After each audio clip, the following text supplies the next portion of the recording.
अस्सलाम वालेकुम दोस्तों, मेरा नाम अर्शद क्रैशी है और द स्नूकर जिम के ट्रेनिंग रूम में फिर हम एक दफ़ा मौजूद है। और ये एक छोटी सी वीडियो मैं बना रहा हूँ एक मैसेज देने के लिए कि कल 30 जुलाई को पाकिस्तान टाइम 3 बजे मैं एक लाइव शो कंडक्ट कर रहा हूँ स्नूकर से रिलेटेड, और उसमें एक सब्जेक्ट मैंने चूज़ किया है जिस पे हम डिस्कस करेंगे, वो है इंडिविजुअलिटी इन स्नूकर।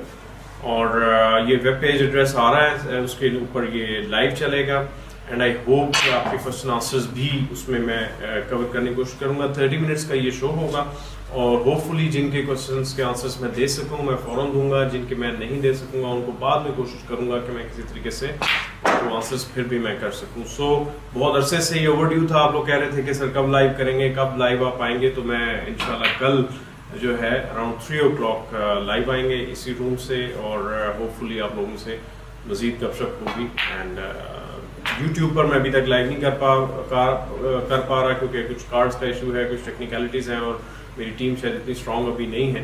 तो मे भी अगर आप लोग कुछ सजेशंस देना चाहें यूट्यूब के हवाले से तो यूट्यूब पर भी मैं ऐसा लाइव आना शुरू कर दूँगा। सो सी यू टुमारो जी at our first ever live show in Urdu and English language. अगर आप उर्दू में पूछना चाहें सवाल उर्दू में पूछ सकते हैं, इंग्लिश में पूछना चाहें इंग्लिश में पूछ सकते हैं। और कल 3 बजे 30th of July in the snooker gym room. Take care. Allah Hafiz.